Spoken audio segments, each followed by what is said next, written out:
Բավականին երկար ժամանակ կադաստրի կոմիտեում տարվում են թվայնացման աշխատանքներ եւ համապատասխանաբար երկար ժամանակ քննարկումներ են իրականացվել որոշակի գործիքակազմի ներդրմամբ հնարավորություն ստեղծել, որպեսզի որոշակի պայմանագրի տեսակներ ինքնաշխատ էլեկտրոնային համակարգի միջոցով հնարավոր լինի ստորագրել եւ ներկայացնել իրավունքի պետական գրանցման։ Գույքի նկատմամբ իրավունքների պետական գրանցման մասին օրենքում տվյալ փոփոխությունը առաջարկելով մենք բովանդակային առումով ինչ ենք առաջարկում այժմ կառավարությունը ունի հաստատված որոշակի պայմանագրի տեսակներ, որոնք հնարավորություն կա կնքել կադաստրի կոմիտեի գրասենյակներում եւ տվյալ պայմանագրեր ներկայացնել իրավունքի պետական գրանցման առանց նոտարական վավերացման։ Եվ բովանդակային առումով մենք ներ ենք դնում էլեկտրոնային համակարգ, որտեղ արկա է լինելու այդ մեկ այլ գործիքակազմ, որը ես եմ նույնականացման համակարգի հետ ինտեգրված է աշխատելու եւ յուրաքանչյուր քաղաքացի, երբ որ ինքը ունենալու է անշարժ գույք, մուտք գործելով էլեկտրոնային համակարգ, նույնականացվելով ես եմ նույնականացման համակարգի օգնությամբ,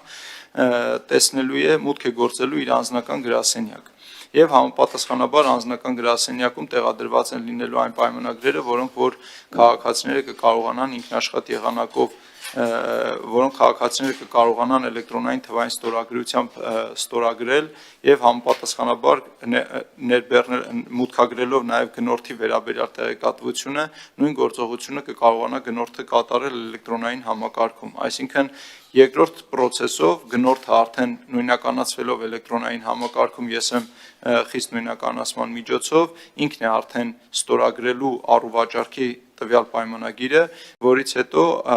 այս պայմանագիրը էլեկտրոնային համակարգով մուտք է լինելու կադաստրի կոմիտե տեղեկատվական շտեմարան որպես դիմում եւ գրանցվելու է համապատասխանաբար ինքնաշխատ եղանակով առանց ռեգիստրի մասնակցության, այսինքն էլեկտրոնային համակարգը ինքն է կատարելու իրավունքի պետական գրանցումը եւ գեներացնելու պայմանագիր։ Մենք այստեղ նախատեսել ենք պիլոտային ժամանակաշրջան 1.5 տարի ժամկետով, որպեսզի կարողանանք մանրամասն տեստավորենք էլեկտրոնային համակարգերը, հաշվի առնելով հարցի նրբությունը, միևնույն ժամանակ նախատեսել ենք որոշակի դեպքեր, երբ որ ինքնաշխատ իրավունքի պետական գրանցումը չի կարող կատարվել, այն իմաստով, որ երբ որ միասնական տեղեկատվություն են վերցնում, որպեսզի մտնեն գործարքի մեջ կողմերը, միասնական տեղեկատվությունը վերցնելուց հետո, եթե կադաստրի գործում էլեկտրոնային գրանցամատչյանում որևէ տեղեկատվություն է փոխվել կամ արխիվային գործին որևէ նոր փաստաթուղթ է կցվել, ապա այս գործընթացը կգնա սովորական ընթացակարգով, այսինքն ռեգիստրը առանձին կուսումնասիրի եւ նոր որոշում կկայացվի։ Հակառակ պարագայում, եթե այս դեպքերը տեղի չեն ունեցել, միասնական տեղեկատվությունը ստանալուց հետո, եթե կողմերը կորոշեն օգտագործել այս գործիքակազմը, այսինքն իրենք ունենան էլեկտրոնային թվային ստորագրություն, ապա կունենան շատ լայն հնարավորություն հենց էլեկտրոնային համակարգով ստորագրել, մուտքագրել, որից հետո անմիջապես կգեներացվի առուծախի կամ համապատասխան պայմանագրի արդյունքում վկայական, այսինքն այն օրերը, որոնք որ քաղաքացիները պետք է սպասեին եւ համապատասխանաբար եթե արագացված ռեժիմով էին ուզում պատիկ ավել գումարներ պետք է վճարեին, այս գործիքի ներդրմամբ մենք այդ գումարները հանում ենք, թողնում ենք ինքնաշխատ եւ անմիջապես կնքումից հետո համակարգը ավտոմատ գեներացնելու է գրանցման վկայականը։ Սա միտված է հեշտացնելու գործարքները, սա միտված է նվազեցնելու այն ծախսերը, որոնք ներառված են գործարքների իրականացման ժամանակ եւ համապատասխանաբար արագացնելու process-ները։ Թերևս այսքանը, շնորհակալություն հարցերով պատասխանում մեծ սիրով։ Շնորհակալություն պարոն Թոմասյան, մի ճշտող հարց, այսինքն այս թվային գործիքակազմը աշխատացնելու համար, որը բնականաբար եւ քաղաքացիների համար է ավելի հարմար եւ կադաստրի կոմիտեի գործն է թեթևացնում, ճիշտ եմ հասկանում, որ ESM համակարգով նույնականացման համար պիտի մարդը կամ ID քարտ ունենա կամ eSIM պիտի ունենա։ Շնորհակալություն հարցի համար պարոն Թունյան, այո, ESM համակարգը այսօր գործում է այդ մեթոդաբանությամբ կամ ID քարտ կամ eSIM քարտ, որով ինքը կարողանում է համապատասխանաբար թվային ստորագրություն դնել։ Մենք արդեն իսկ ինտեգրել ենք, տեստավորել ենք այդ ամեն ինչը, մեր բազաները աշխատում են առանց որևէ խնդրի, ներկայությամբ էլ յուրաքանչյուր քաղաքացիների համար գործում է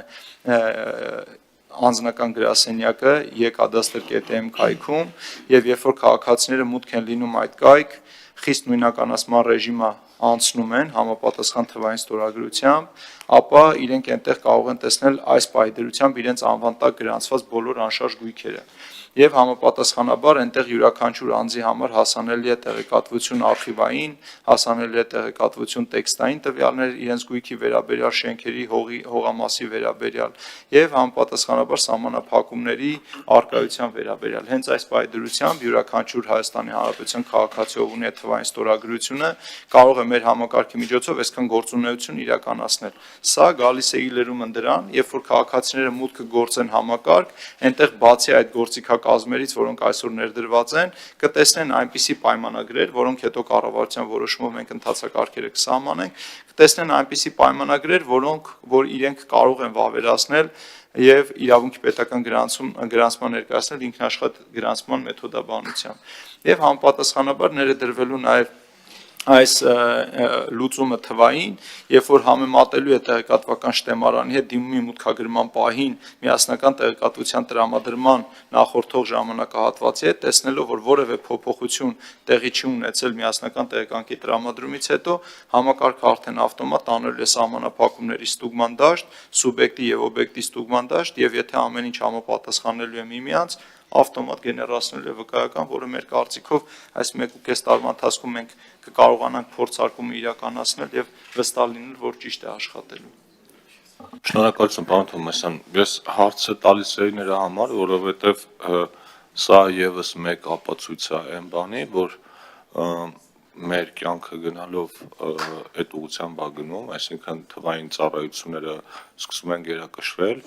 եւ այդ թվային ծառայություններից օգտվելու համար մարդը նախ պետք է գոնե մեկ անգամ նույնականացվելու համար պետք է ունենա կամ այդ իսիմ ասածը կամ ID card։ Սա ինչի համար եմ ասում, որովհետեւ վերջին օրերին, երբ մենք խոսում ենք եկամուտների հայտարարագրման համակարգի պարզեցման մասին, քննադատություններ էին հնչում, որ սա անարդար է հատկապես այն մարդկանց նկատմամբ, ովքեր արդեն ID card են ստացել, սա եւ հետագայում եկող ու նախկինում եղած փոփոխությունները այն մասին են, որ ID card-ը ու էլեկտրոնային ստորագրությունը ընդհանրապես միայն հայտարարագրման համար չի ու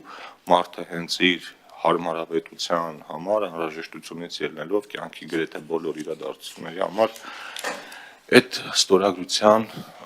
կարիքը ունենալու է, այնպես որ այն մարդիկ, ովքեր դիմել են ID card-ի համար ստացել են, իրանք ոչ թե իրենք իրենց վնասել են, այլ